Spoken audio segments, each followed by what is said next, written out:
You think auto transport fraud is being managed? Why isn't there a 24/7 load board fraud hotline? How about a big button on the mobile app that says, report theft now? Why are you praying your car gets picked up and delivered? How many exotic supercars need to get stolen before meaningful change happens? Let's talk about why scammers are winning the load board fraud war. Please say hello, share your feedback, hang on tight, and learn from the best on ATI Auto Business.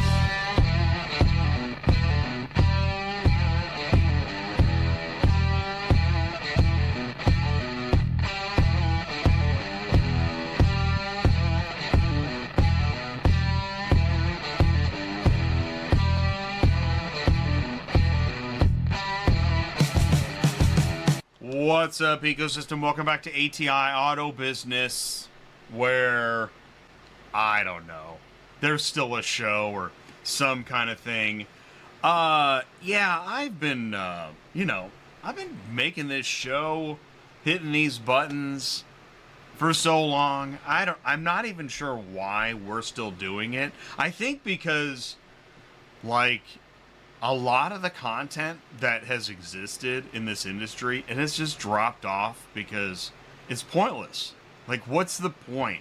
Why continue to make a podcast when you can just, like a LinkedIn post and get on with your, singular focus of money. All right, there I said. All right. So that is why, dude, scammers are winning the fraud war. You can make, you can have webinars about it and talk about it and do shows and have podcasts and high five and fly around the country and have golf course parties and all this stuff. But dude,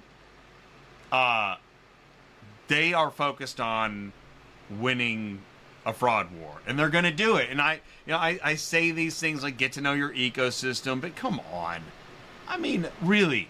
And you know why nobody cares? By the way, Sue will be here at some point. John Larick is joining us today. And, do whatever you got to do. Skip ahead. Don't tune in. It really doesn't matter. I'm just making the shows, to keep my chops up for other things I'm working on now. Because in the automotive industry, nobody cares what your problems are. Stop telling us your problems. We have money to count. No, don't get to know your ecosystem. They don't care what your problems are. They don't care. They have enough problems of their own. They're this close to losing their jobs and moving over to one of those other companies that they said they were competing for. Do you know how many people in automotive are just job hopping to hang on to sanity until AI takes it all? It's a lot. It's crazy. And we are the neutral zone. We will always be the only neutral zone, talking about this crap. Which, you can see Rob Carpenter does a great job sharing videos, rate the strap work. It's entertainment at this point because it's not going to get fixed. I mean, actually, this was legal. I think we have a story about it. Okay. So you got, yeah. Right? And what I really love is that, like, okay, so you have like Auto Haulers Association of America.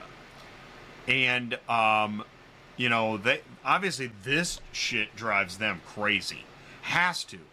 But it's never gonna stop, and at a certain point you've just gotta duck and cover and protect, the area around your cave hole. And beyond that, just can't worry about it. Arizona trooper spots commercial vehicle hauling SUV in a very unusual way, right? I mean, it looks pretty bad. Upon closer look, he discovered that the semi-truck hauling a tank-like bed that was loaded in a very unusual way. 2 SUVs. Commercial vehicle inspector responded to the scene, determined the minimum tie-down requirements had in fact been met for the load. Yeah, it's legal. You're good. Moving along. That's awesome. Okay, so I got a Gmail monthly rules refresher due to recent issues where driver did not follow the rules protocol. We're sending out a copy.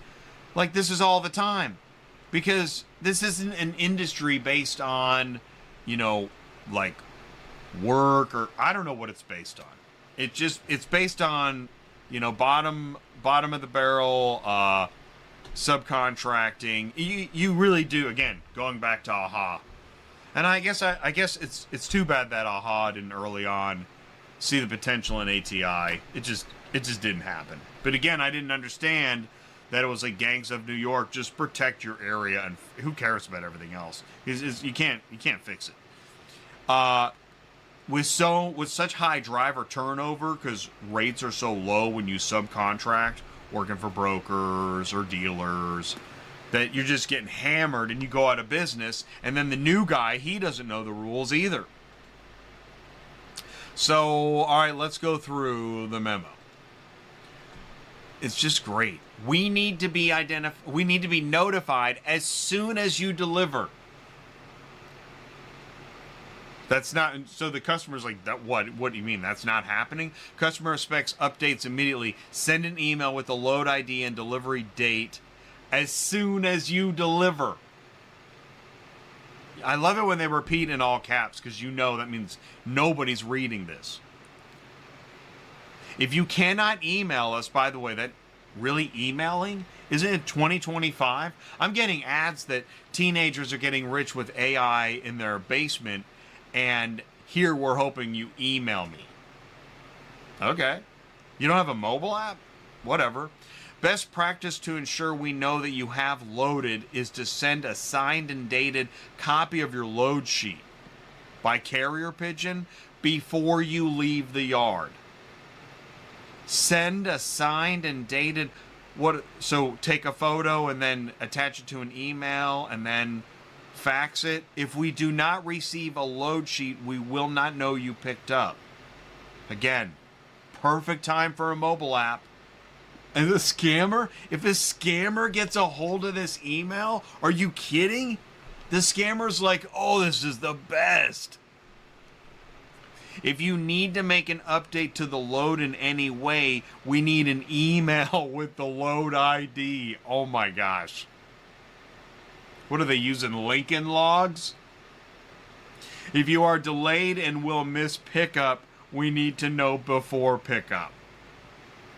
Email or fax. Here's our beeper. Oh my God. This is scammer heaven. Now, I wanted to ask Sue if smart load matching is reshaping carrier operations. This is another reason why, like, I have lost hope with, like, automotive media news. Because, like, okay, I don't know if this is new information or actual information or just speculative marketing. Smart load matching uses AI. Do we have smart load matching? Or is this a will use AI? Machine learning and historical behavior data recommends loads tailored to a carrier's specific routes. As far as I know, you still have to search for loads. But tailored to a carrier's specific routes, equipment, and pricing preferences, it's designed to replace the time-consuming process of browsing load boards and calling brokers. I agree. This is down the road, but does it exist now? All right. Former employee charged with embezzling $166,000 from auto transport trucking company. Now, I don't have the date on this article, but I want to say it's this year. Former employee charged with embezzling $166,000? Dang! That's a lot of money in auto transport. Of an employee. How does an employee get near $166K?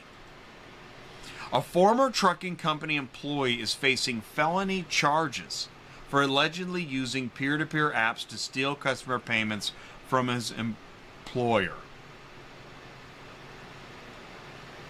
Okay, this guy, 45, arraigned at a district court in Michigan, 6 felony charges. 1 count of embezzlement more than 100 grand. That's a 20-year felony. Wow. 1 count of embezzlement more than 50 grand but less than 100 grand. 15-year felony. Dang, that's as much as P. Diddy could get. You may as well had freak-offs, dude. 1 count of embezzlement more than $1,000 but less than 20 grand. So they got him with all... They got him with the 10. They got him with the 1 to 20, the 50 to 100, and the over 100, just to be safe. 3 corresponding counts of using a computer to commit a crime. He was accused of embezzling more than $166,000 from his former employer, Montway. That's how you get to 166. Think about it. How did he get to 166? Well, one might argue because they charge so much per car.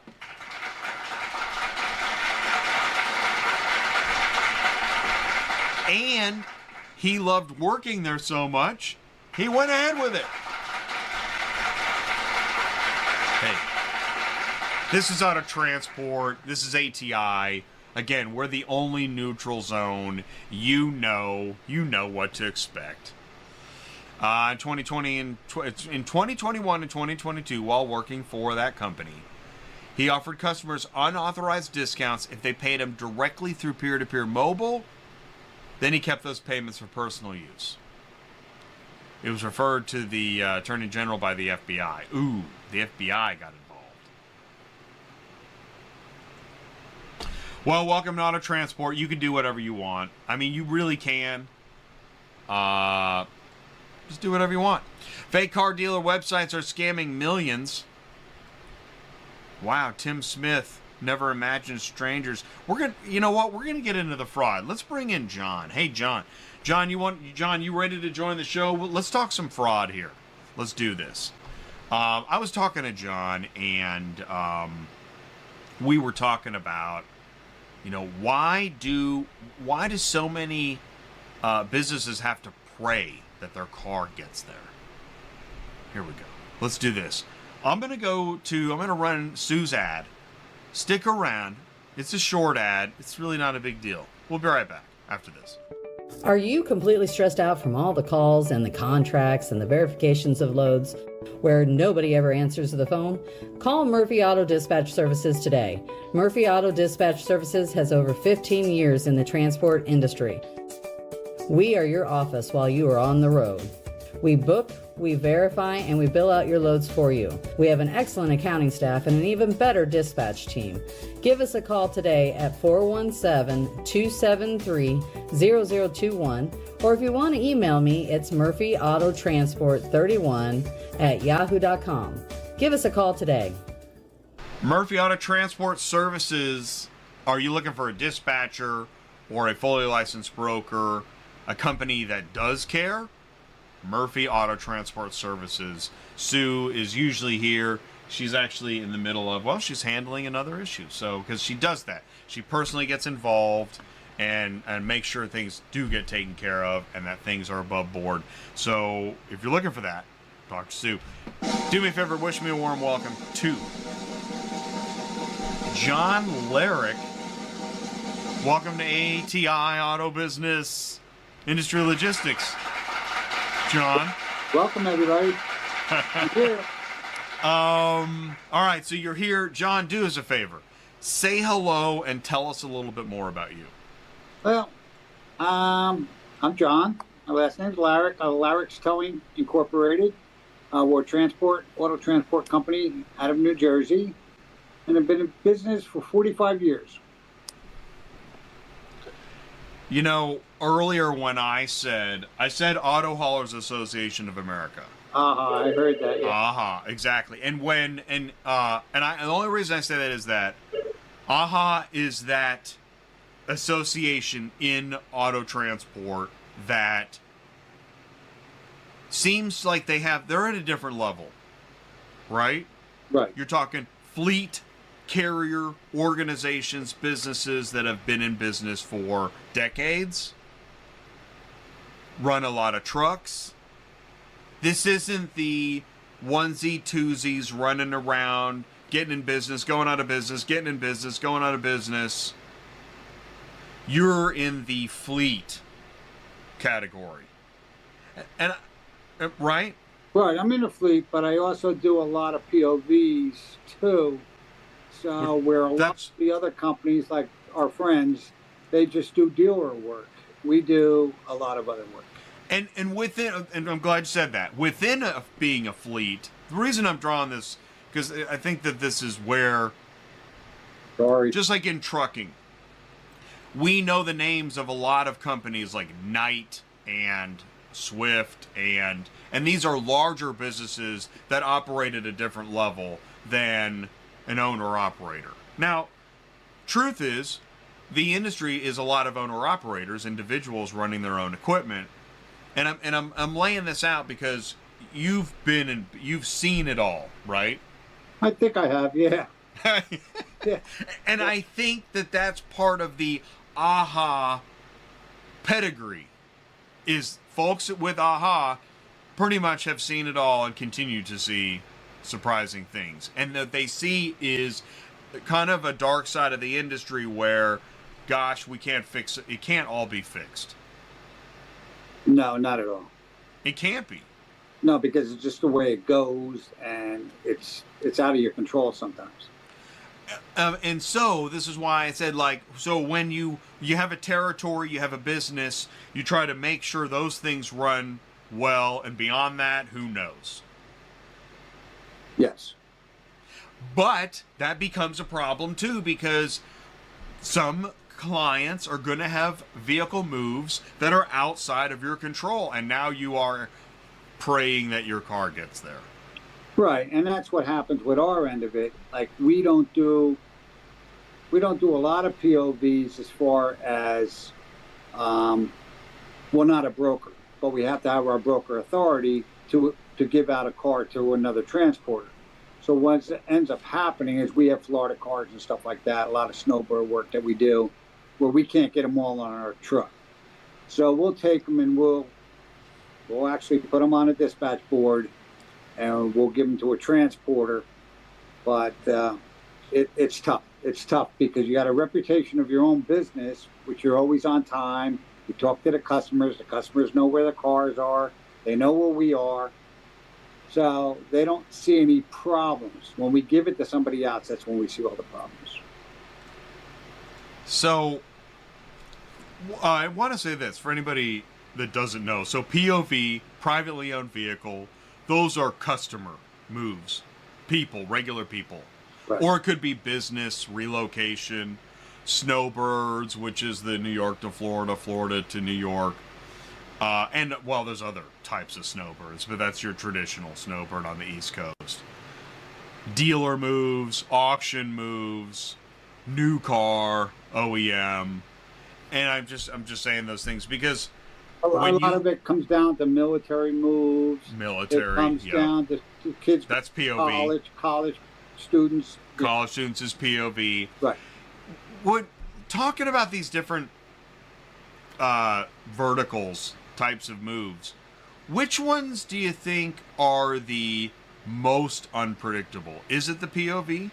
Oh yes, definitely. There's a lot more involved than just going to a dealership, picking up the car and delivering it, to an auction. What's interesting, I'm going to go back to my news here for a second, because you know, even though POV is the most unpredictable, I saw this, I'm like, oh my gosh. So really the dealer space contains plenty of fraud too. This story is about how, like, hundreds of people duped by fraudsters in Romania that created a fake dealer website that impersonated a business and created fake listings of cars for sale. It's hard to believe how many people would fall for that, but they did. It's called dealership cloning. So And I starts think, with I think what was happening there, Jay, is I think what happened is they were probably trying to get deposits in everybody on vehicles that weren't there, and they were just taking the money then because, I mean, why would you? I mean, I can understand how they're doing it. It probably worked, but it's the old saying, like you see it on Facebook all the time where, these sites are up there. You can buy something for half the price and you never get it. And I suppose I mean, COVID, online purchasing, we buy on Amazon all the time or eBay or whatever. I guess we're used to just, yeah, we're shopping online. But when you're dealing with a car, well, you might want to see it, talk to somebody, or something. Well, you've made everybody pretty much aware of the fraud that's going on too, with what's happening with taking a car off the load board and somebody else seeing it and rebrokering it, or going in and picking the car up from the dealer. I mean, you're probably the only one that's letting the public know what's going on with that, and it's happening all the time. They're stealing cars like crazy. So I mean, you got to be careful. Well, what's interesting is, thank you for that. What I see is, I still see large organizations focused on just talking about how great everything is. It's really not a problem. We're handling it. I think it's, but there are also then companies that they lose a car. I think that I literally think every dealer or brokerage is going to have a car stolen to feel like they got to do more than attend a webinar that says everything's okay. Because what we're doing here, I mean, this isn't popular. I got this email the other day. Do you remember these emails? Hey, I can put you in my will. I don't know. I need serious treatment. I'll put you in my will. I've got $2 million in a metal box. I literally got this email like last week.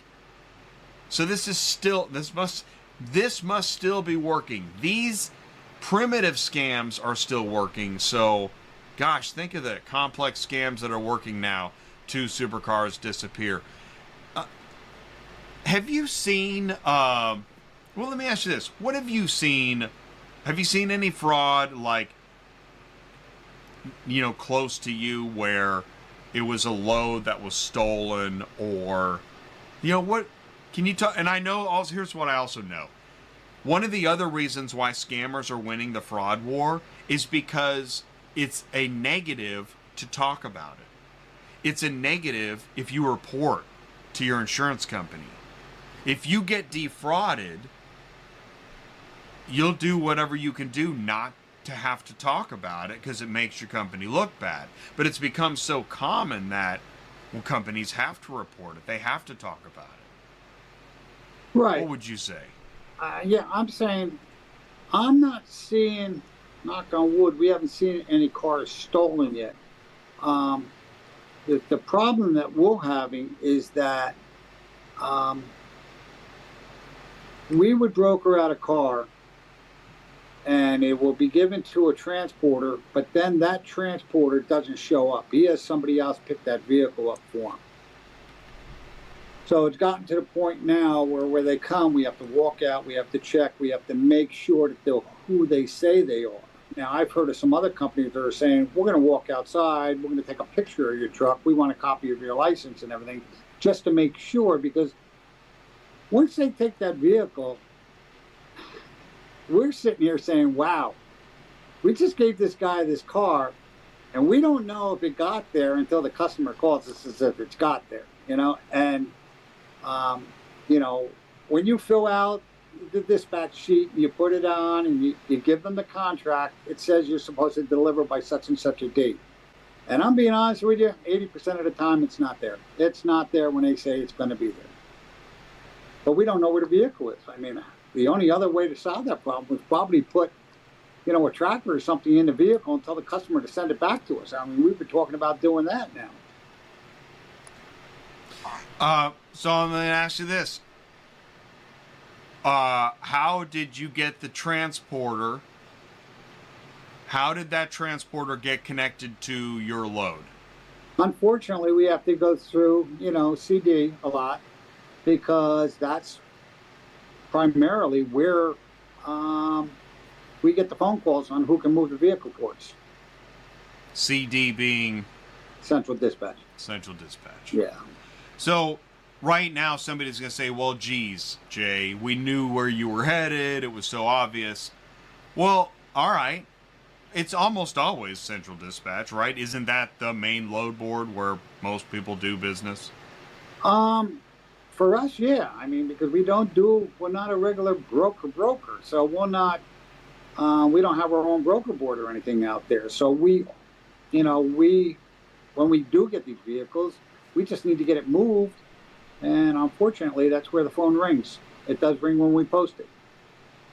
Well, and I tell you, I really do believe, man, I watch, I measure, and I really feel like some of those other broker boards, like a company like a Certus, their board has not gone to the heights I think they had hoped. Right. Right. They post their loads on Central, right? Don't they?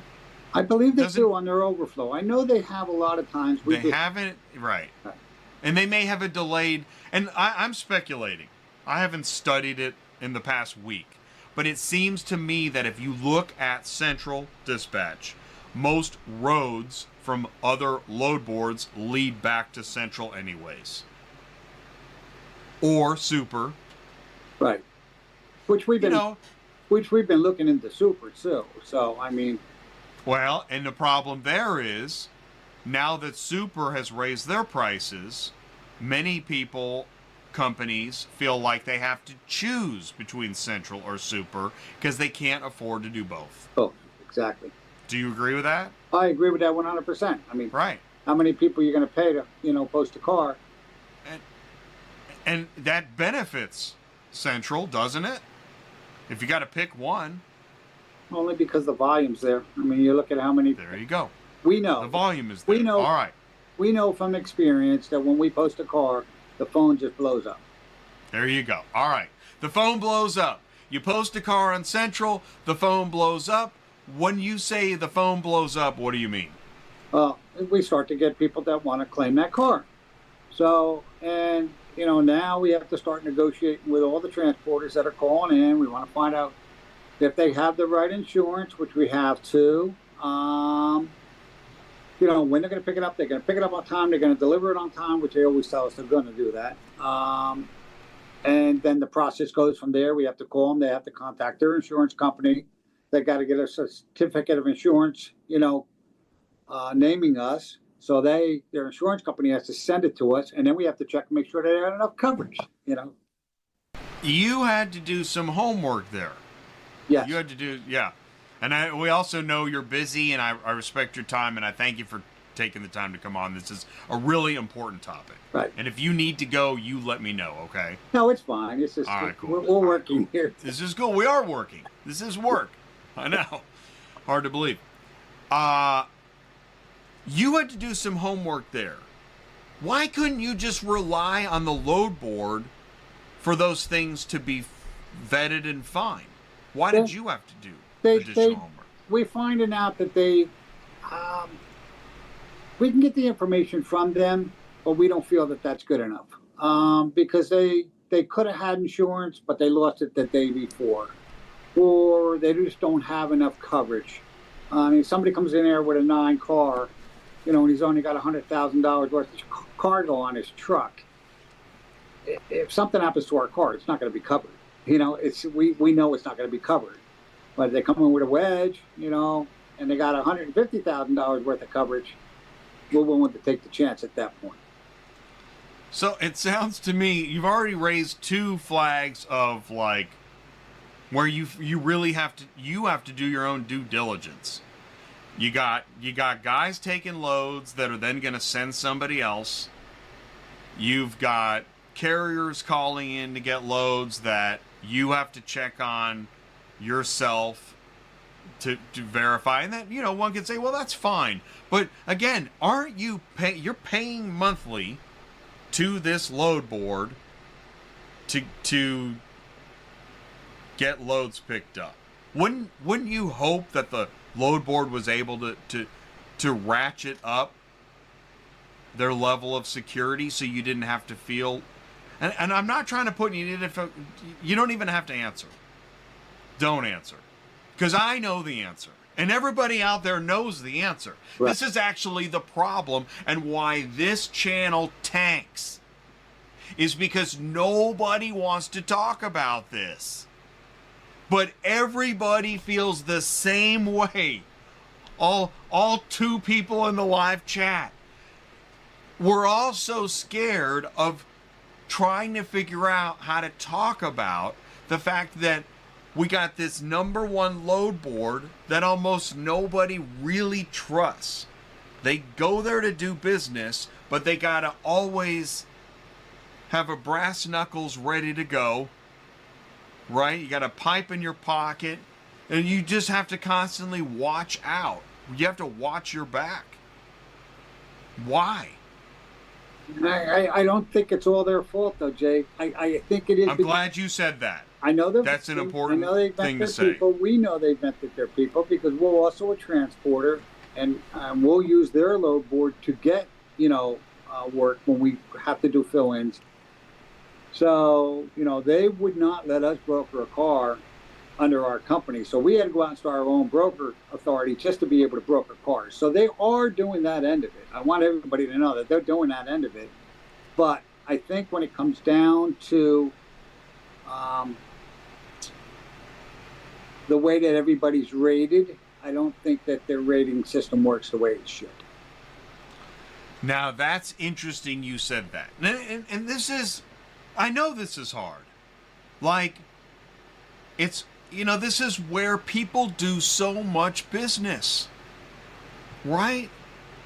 That's why it's so important. And that's why the deafening silence that Sue and I get when we're trying, we've been trying for years to help point out problems and help communicate. And it's, what do we get?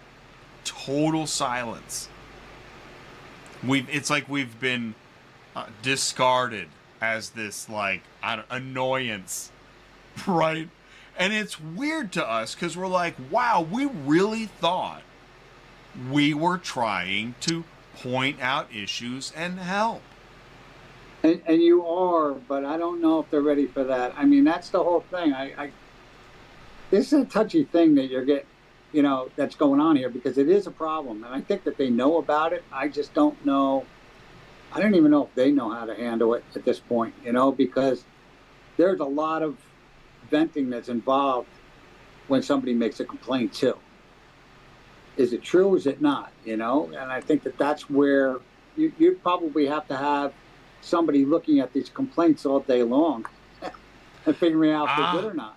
I'm so glad you said that, because I said in my very short intro monologue, I think we're at the point you need a 24/7 fraud hotline, like a telethon where you have rows of people with phones.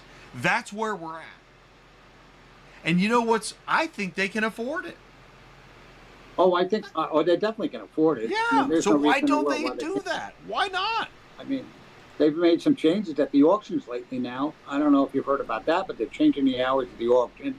They're making you go in. I mean, I've always said the gate releases and everything, you hand them to them. I mean, it should be backed up with a driver's license, everything, the company's name, because this way that'll stop that from happening too, them stealing cars out of the auctions. That's good to hear. All right, so I'm going to do a little bit of Doge here. Okay. We all now know what Doge is, right? Yes. Doge used to be just a silly joke that Elon thought was cool. It was kind of a nerdy thing, and then obviously now everyone knows what Doge is. Here's my Doge for CD. Stop overspending on booths at trade shows that really hardly anybody's going to, because they already know all about you. And take that money and put it into 24/7 fraud hotline, 24 people at a time. And encourage everybody to hit that, well, it doesn't exist, but report theft now button on your mobile app. You have a new mobile app. We all know about it. And I don't know if everyone's using it. Are you using the Central Dispatch mobile app? No, we don't use it. No, we still use one at the office here. I didn't even know they had one. Let's cut that laugh and post. That wasn't any good. I'm sorry. No, I did it. Listen, I laugh. That's part of what I'm getting at. Like, I don't know what they're doing. Right. I don't know. I don't know why they overspend on booths that people don't go to, but they continue. They're going to keep doing it. They have a podcast, a hit podcast that nobody listens to. It's what is going on? Scammers are freaking loving this. And that's why I'm fired up about it. Scammers, they just keep getting more sophisticated. And here we are in this rope-a-dope. That's why we got to be careful what we say here, because the problem is we're educating them to the point. They are. I'm so glad you said that. They know all this. I know. They're not watching this show. You know what they're doing? They are. Okay, let's think about it. Let's go into the scammer. What they're doing. They've got steam rooms of people. They have done the 24/7 fraud hotline for bad.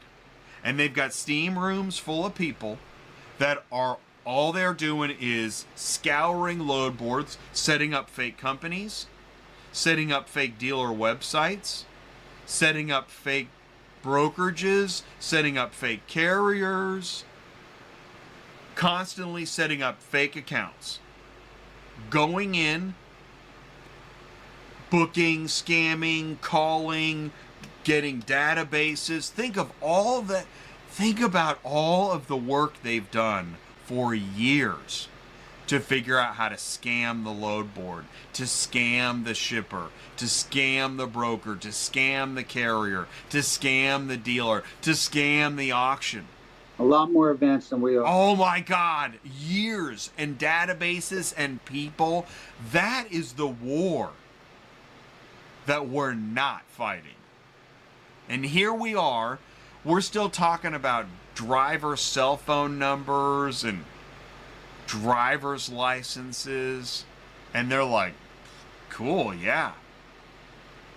We're going to start working, so it's this show. There are no scammers watching this show. Maybe one. Right. Script kiddie. We're hoping that a lot of transporters are watching this, and they're getting something out of it. If they are watching this show, they are popping champagne bottles because they're killing. And the tech companies that are having webinars and going to trade shows are getting hammered. Yes. Wow. It's like I said, it's something that everybody should be aware of, because it's happening. It's really happening out there, and it can be fixed. There's actually transporters that are out there on social media that are calling out some of these people, saying this is a bad company, this and that, and they're trying to do it on their own so people are aware of what's going on. There's a new company popping up every day, Jay. It's just... I'm glad you said that. I'm going to give a shout out to Zeb Frank. Yep, that's what I was talking about. Yeah. And he totally gets ignored too. Right? Have you ever seen one of the companies that he's calling out? Not the people he's calling out. They're not going to say anything. But he is... In his mind, he's legitimately trying to call out bad actors, potential problems. I think his rhetoric gets a little overboard. He probably says the same about me. But what he's doing, he is slamming the alarm bell, right? And I don't see any real response. Well, apparently it's got to be, because you're seeing it, I'm seeing it, so hopefully other people are seeing it. So it is working. If it's working 100%, I don't know, but that's only a small portion of people he's getting to also. Well, it makes you wonder. When we look at let's switch hats. When we look at other types of problems in the past in modern society, in different businesses.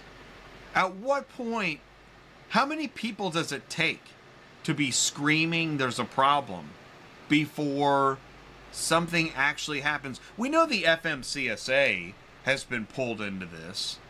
I think the FMCSA is still trying to figure out what their role is in fraud. I mean, But when we first started doing this, Jay, we didn't have this problem. It was not like this. It's just, I'm going to say since COVID, it's gotten bad.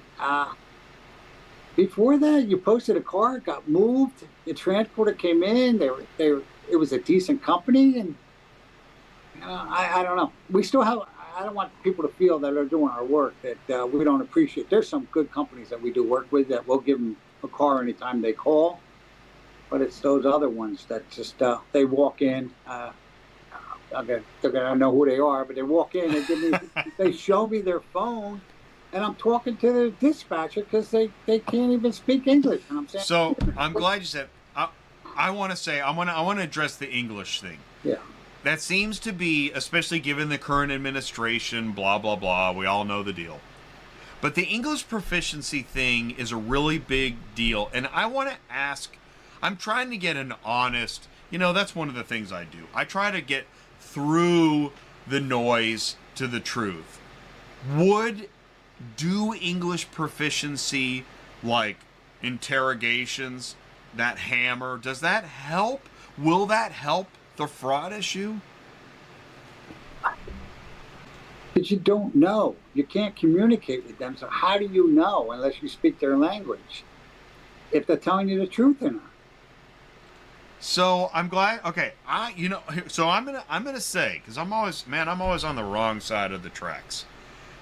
I feel like the English proficiency demand will not solve the fraud problem. I feel like it's a thinking error. Now, I understand the need for us all to communicate. I definitely agree with that. But I'm not sure if language barrier equals fraud. No, I don't think it has anything to do with the fraud at all. Right. I think what it has to do is just being able to communicate with that transporter. That's all. Right. And so what I wonder is, how do we fix the language barrier issue so that we can continue to do better business? Because it seems to me that a lot of the carriers, they're just, they're not native English speaking guys, right? Right. You've got Cubans in Florida, Hispanics in the Southwest, lots of Russian speaking in Chicago and the Northeast, right? I'm not wrong about that. It doesn't mean they're bad. It's just that that's who's driving the trucks. Right. And what I just said, Cubans, Hispanics, and Russians, that might be a quarter or a third of truckers? It's a lot, though. Two of my drivers are Spanish, and there you go. And they're great. But they're great. Right? They're great drivers. And exactly. They speak English too, so they can, they're bilingual. So we don't have an issue with them. They're bilingual, right? Well, and to me, I do see her. That's what I could agree. I think that what would be really helpful if we could early on in the process explain, listen, if English isn't your native language, you need to learn English. One, because you're in America and you want to be able to talk to everybody. And two, it's really kind of important for business. Is that too much to ask? Well, it's either that or we got to go back to school. And is it hard to learn English? Well, I don't know. I speak it every day. Right? Some Americans would say yes. Well, I mean, I don't think it's that hard of a language to learn. It's not like learning Chinese or Russian. Apparently, those are hard to learn. Yeah. But the English proficiency thing seems to be it's this angle. I think it makes people suspicious. If you can't speak English, then they're suspicious of your ability to do your job, which I don't think is fair, No. but it's part of it. And it also, I think it leads people to think, if you can't speak the language, well, you're more likely to be a scammer or something. Which again, We've never looked at it that way. We just know it's a communication problem where we want to communicate with them and make sure that everything's going to be done yeah. the way that we want it done. Well, and I'm really glad we're talking about this, because this is one of those things that I think everyone's really scared to talk about, the English proficiency thing, and it's being used as a hammer. Oh my gosh. I don't know if the law's in effect or not, but have you read about Arkansas? Like, if you're non-English speaking and you get pulled over in Arkansas, man. Wow. So they come after you and your company and your truck. I mean, I don't know what's going on, but it's an Arkansas bill, I guess. But the problem is that's, once again, it goes back to the DOT regulations where you have to speak English, and for so many years it wasn't being done, and I think they're just cracking down on the law, that's all. I want to ask this. What mobile app do you use a mobile app in your business? Yeah, ours, we use ClearPath. Okay, right. Okay. That's your TMS? Yes. And that's your mobile app? Yes. Yes. I don't want to get too technological in the weeds, but when you dispatch to Central, did that go through your TMS? Normally we do it that way. Exactly. But we can't get the transporters to download the app and use it, so they don't use it. A lot of them come in. We've seen a lot of people come in and they're using their own mobile app, and we sign off on their mobile app, and then they end up emailing us back their condition report. We don't really like that. We'd rather use our paperwork, but because of the way it's done, you end up back at paper again, and that's obsolete. So, well, what's interesting too on that is that with the Central Dispatch lawsuit against Super Dispatch, they again, another thing you're not supposed to talk about.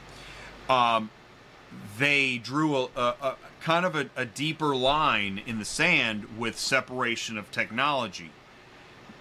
The technology integration of Auto Transport TMS and Auto Transport mobile app among different companies would have probably been more helpful in maintaining security. What I'm getting at is, now, because we can't technologically connect to other companies, otherwise it's a breach, according to the lawsuit. Thank you. When you get an email because they use a different technology, as you say, you have to rely on their email. And you wish you didn't, but we are now in a auto transport technology minefield, and it's going to be that way for a while. But so many people that we do work with, the reason why we've all switched over to these apps is because everybody wants real time. But you're not going to see real time. Right, you can't have real time, right, because it could be a legal issue. Exactly. How many shippers know that? They're going to find out. If you're a scammer, this is great. Yeah. Yeah.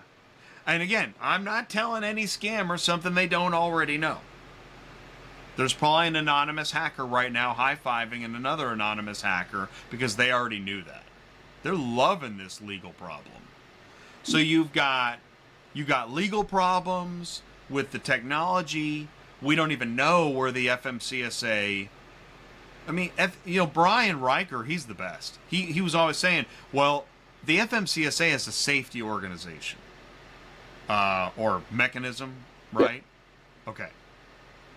Is auto transport fraud a safety issue? Theoretically. I don't know if it's just an auto transport, though. It's in every business. Right. So who's in charge? There we go. I like to switch verticals. Who's in charge of credit card fraud? Credit card companies, I would think. Well, shoot, man.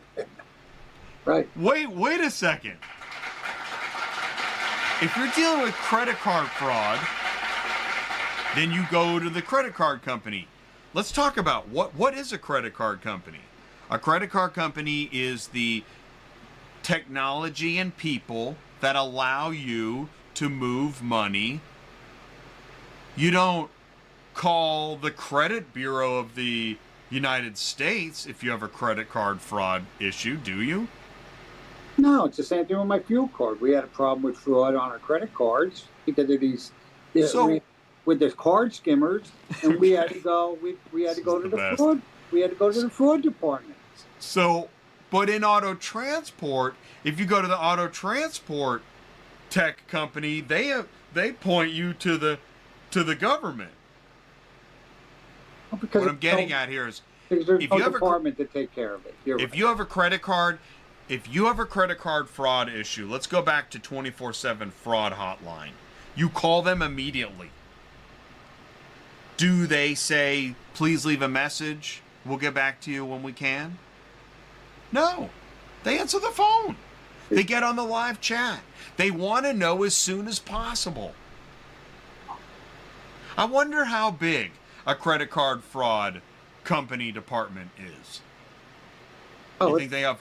It's got to be big. It's got dozens. There's got to be dozens of people in that office. Yeah, I mean, maybe we can get the name of the supervisor at the credit card fraud department, and we can give that to the other guys on our neck of the woods, and they can take a tour of the facility and learn what that looks like. You know, you're bringing up something I never even thought about it, because there's nobody to protect us out here. Wow. As auto transporters. Whoa. Think about it. There's nobody you join your associations, but the associations are there just to inform us with information, you know?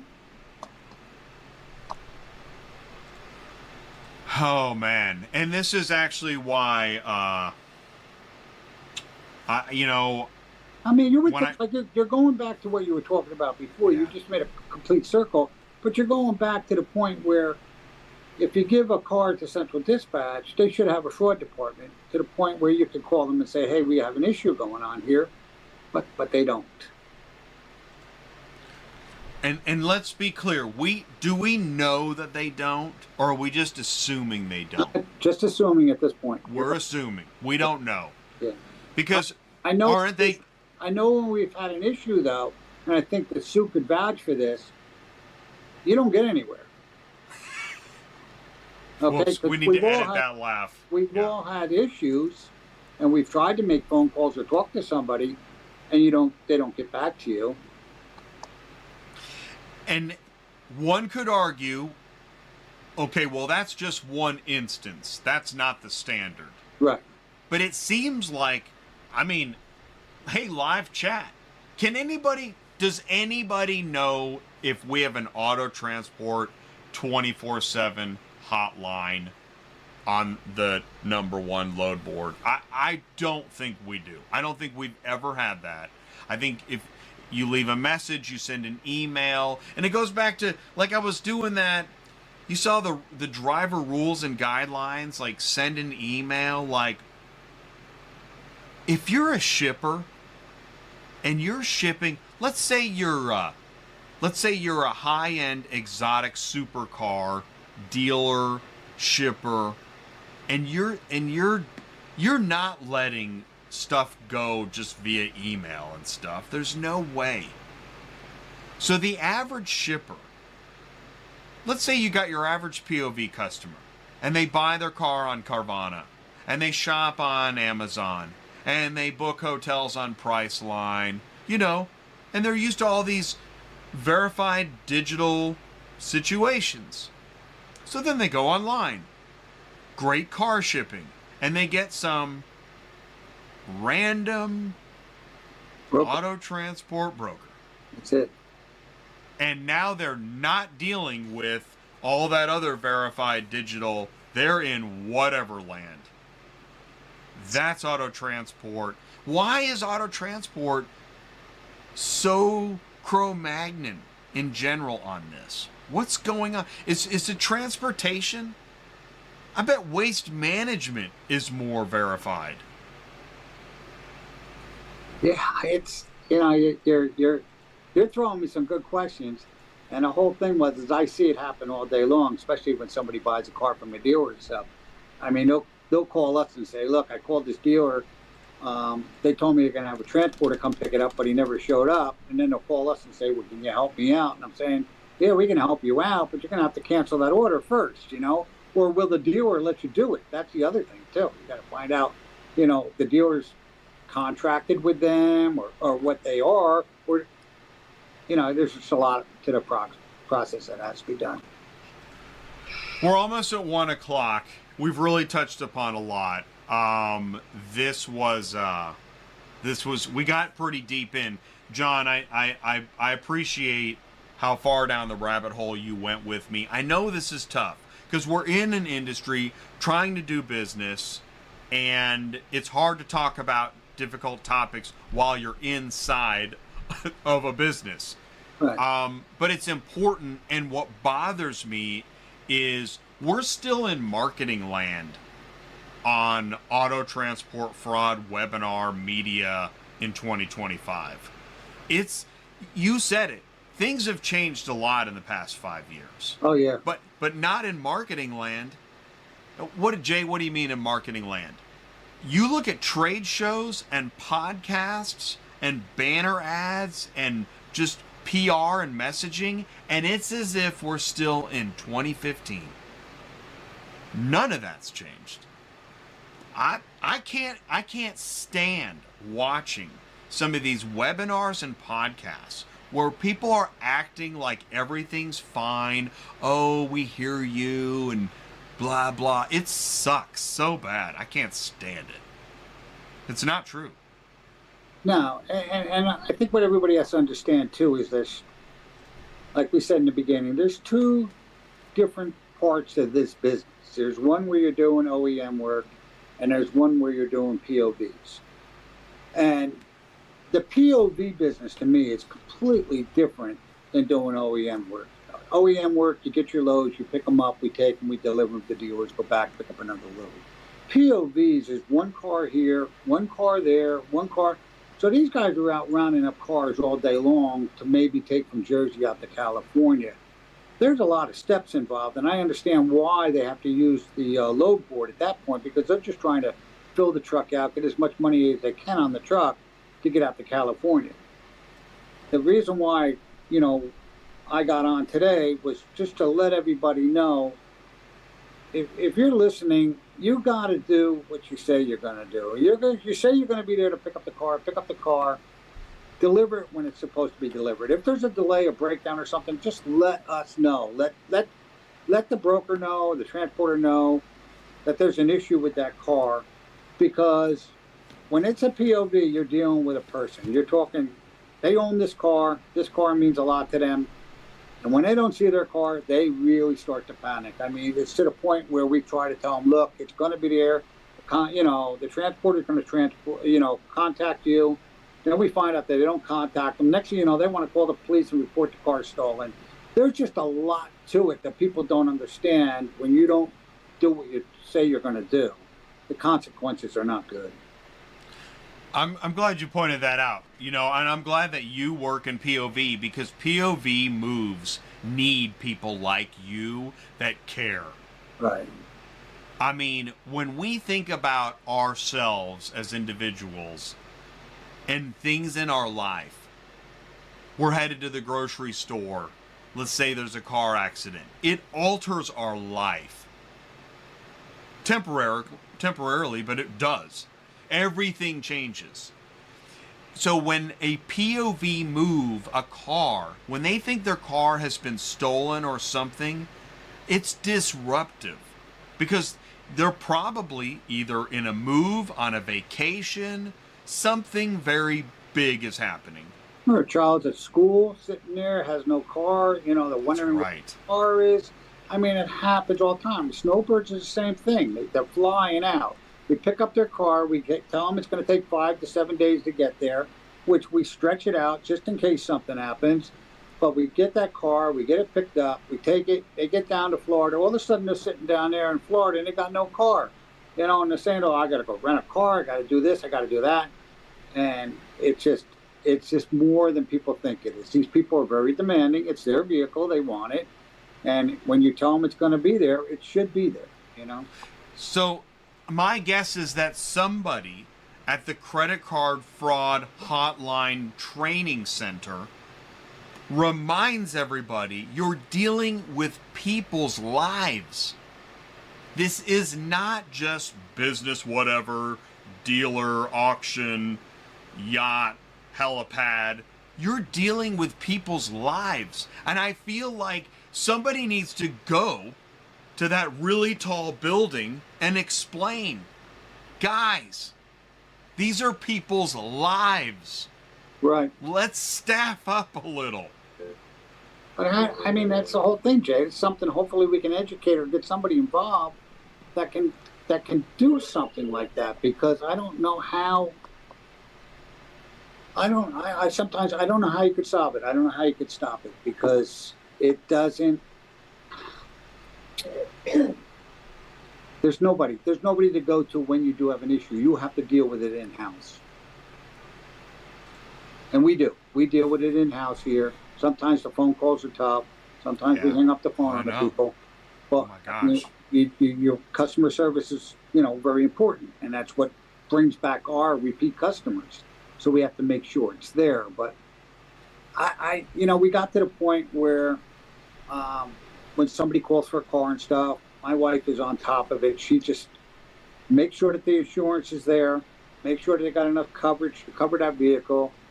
And we've gotten to the point where, which came from somebody we both know, I've gotten to the point where if they haven't been in business for 2 years now, we're going to say, hey, we can't do business with you. If you're a new entity, we're going to wait. We're going to see. I'd rather take somebody that's been in business that we know has been established for a while and give them the car, So you just made me think of the image there is, in lieu of an efficient fire department, you have a village of people with buckets. Because the village of people with buckets stand a better chance of putting the fire out than a completely inefficient, disorganized fire department. And that's what we have in auto transport, is families with buckets trying to put out fires because we just don't have an organized fire department. We still don't have it. Will we ever have it? We try as hard as we can. A lot of companies I deal with, we're doing it the way it's supposed to be done. There's some top-notch companies out there. We might not be the cheapest, but the reason why is because we're trying to do it right. That's all. We're just trying to give good service and make sure that everybody's taken care of. But I don't know. I just don't think in this type of business with all the automobiles out there and all the transporters out there, I don't know how you can police it. I really don't.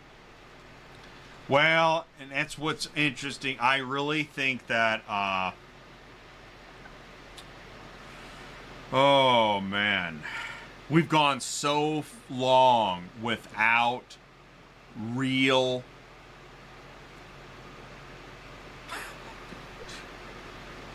I think this is what an industry looks like if you just let it go too long. And it's just grab a bucket and do the best you can. Right. And I mean, I think a lot of people have just given up hope that it's ever going to be an organized. And here, I'll say this too. If we go so far as it's all super policed and organized, it'll take out some of the joy of the Wild West. But that joy was already killed with ELD. I was just going to say that. That was, right? The day of being a bandit out there is gone. So if ELD killed the joy, why can't we have safety? Well, safety. Or, at least legitimacy. But Yeah. wow, you touched on a lot. I didn't know we were going to go in this direction, but it's okay. Boy, thank you. You caught me off guard today. Well, John, I mean, you're a good sport. I Yeah. really appreciate it. This is awesome. It's just that, I just know that there's a business out there. Being in business as long as I have been, it's a good opportunity to get into business. And I think everybody starts out small and eventually goes big. Some people grow faster than I can believe. They go really quick. But it all comes down to how they run their operation and what they're doing. It's just, you just do a good job, people will pull you back. Myself and Joe has always said that. You build a relationship with these people. You can trust them. You make a phone call, can you take care of this car? And they say, yeah, we can take care of this car. I say, thank God, because we know it's taken care of. It's going to be there. It's going to be on time. If there's an issue, they call us, So even Rod, same thing. He did some work with us. He sent me the link for Samsara so I could see where his driver was. I said, what more can you ask for? That's what it's all about, Yeah. But there's always that one load that you're gonna have to dip a toe in the unknown, and that's when you grit your teeth, right? Oh yeah, there's no, the way these trucks are nowadays, you can't predict a breakdown, and the breakdowns are happening on car carriers for some reason. When we get a blowout, we get a tire or something. Our tires, the 255s that we find on these trucks, are impossible to get to after hours, so they always got to go find us. It's tough. It's tough on car carriers right now as far as repairs and getting parts. It's not fair, but it's a problem. And I think the perspective is so when you're dealers and auctions, because everything's so digital and nationwide, they don't think about all the details of what this could mean in logistics. Not at all. No, because they're not witnessing it. They don't see it. They don't understand it. Right. Which is a whole nother show, by the way. Oh, yeah, I'm sure it is. John, thank you so much for your time today. That was amazing. I really appreciate you. All right, Jay, anytime. I'm here for you. All right, man. Thank you. I'll talk to you later. Thank you. Bye-bye, everybody. All right, see you, buddy. All right, bye-bye. All right, that was really, really an amazing interview. Shout out, John. And thanks for jumping in the live chat.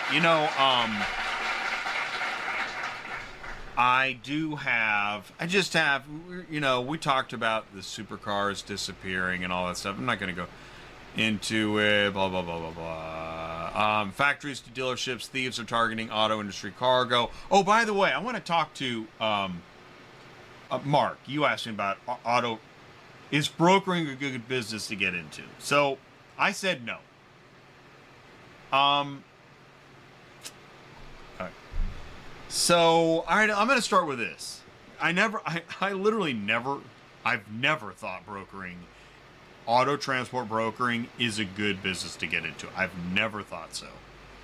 And now I know I'm right. And here's why. Now, and by the way, why did I say that before? Because when you're an auto transport broker, again, this is terrible. I shouldn't say it, but I'm going to. Who cares? You are telling somebody that you can do a better job, even though they have the exact same tool set you have. I mean, you don't pick up and deliver the car. You just organize it. So why can't the guy sitting next to you organize it to the same level? Now, I know personal touch and customer service and time on the phone, that's going to vary. The way you talk to people. But you can't control the carrier. As a broker, you cannot control what happens on that load. You cannot. It's impossible. Okay, that's fine. Do you know how many brokers there are? According to latest figures, it's like 3,000. You're up against 2,999 other people, groups, buildings that are doing the exact same organization job. Now, I've also said this about like lawyers. How does a lawyer stand out against all other 10 billion other lawyers? I have no idea. The good news for lawyers is that legal cases are highly specialized, individual problems. It's an unending sea of business, and all you need are a few cases. But that's not the case in brokering. Because of the margin, you need a lot of loads. How are you going to get all those loads, low margins, when there's 200,000? What, you know? The math doesn't add up. Another thing that I don't like about getting into brokering is when I look at the people and programs that sell brokering training, I don't really like that either. There's something weird about it. I feel like I'm buying a sham wow. So those two things alone. Now, you add in AI, oh man. And you add in like demand and carriers and fraud. Oh no. No. There's gotta be a better way to make a living. I'd go to law school.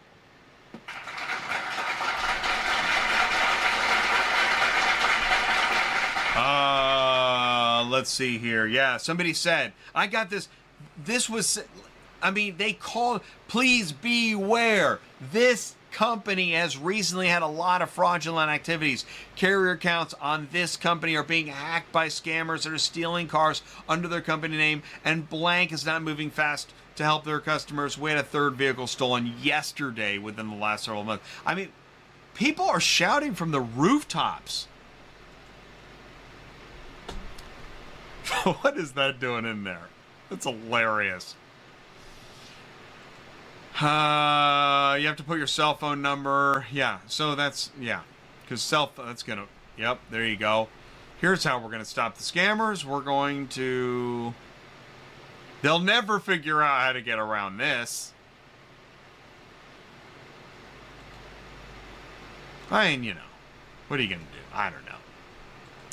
Sue's not here. Oh man, she was so irritated too. She's on the phone trying to get things fixed. Can't believe I did it again. I did a 75-minute show and Sue couldn't make it. Well, Sue, we missed you. John Larick, what a great show. John Larick, man, the guy's awesome.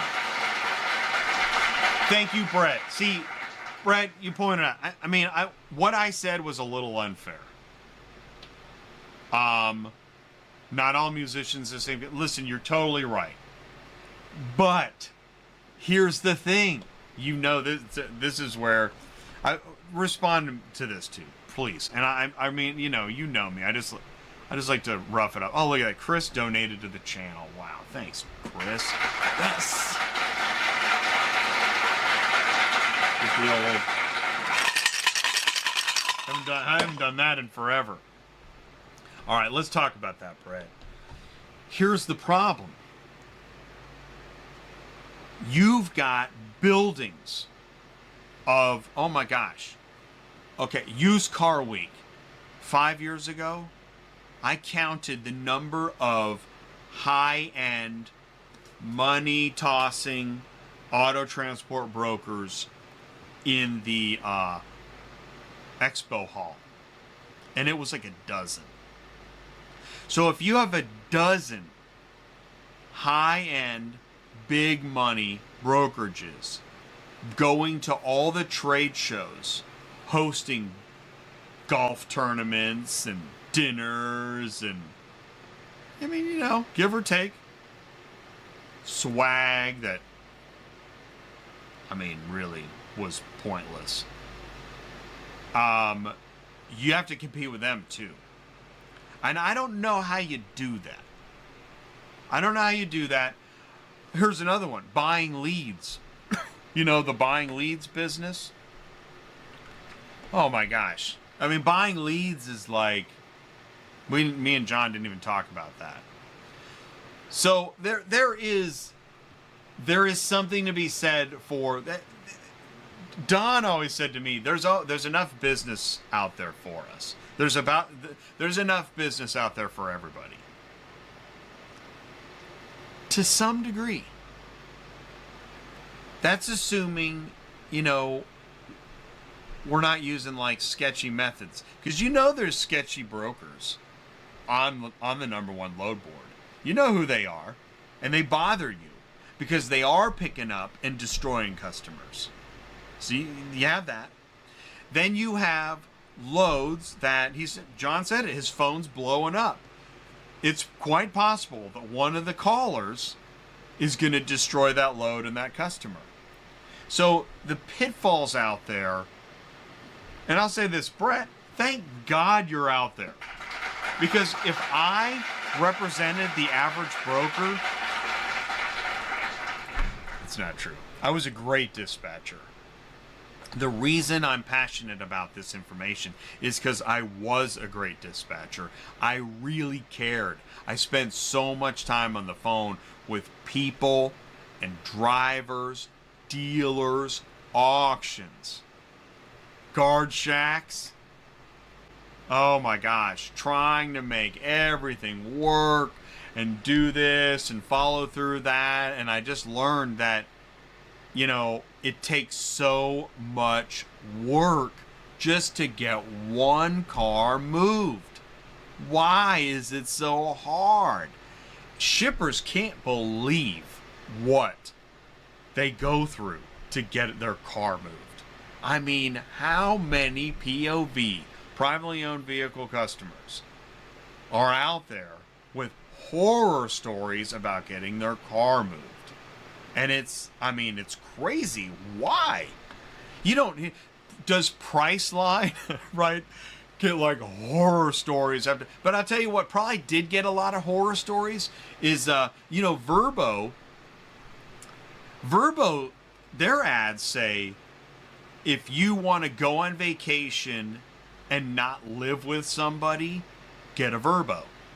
Because they identified the problem that maybe Airbnb had, and that was, fine, you didn't pay as much as you did for the hotel, but you're living with somebody, right? You're renting a room in someone's house. You don't want that. So it seems like, and I think that the number two, I'm always afraid to say company names. It's because that's how bad it is out there. That's why I had the Gangs of New York photo earlier. Is that the number two load board, I think, was trying to do better. And they also found how freaking hard this is. I think they had some of their own internal problems too, but I don't know how far down the rabbit hole I want to get on that. I get a call while you were talking about the auto transfer brokers, but you confirmed what I was thinking. So many people I deal with have been burned by the scummy, terrible brokers. Yeah, the bad brokers are a blessing and a curse because they allow people to really truly appreciate a good broker. And I think, you also get kind of worn out, right? Think about the bodega in Brooklyn owner.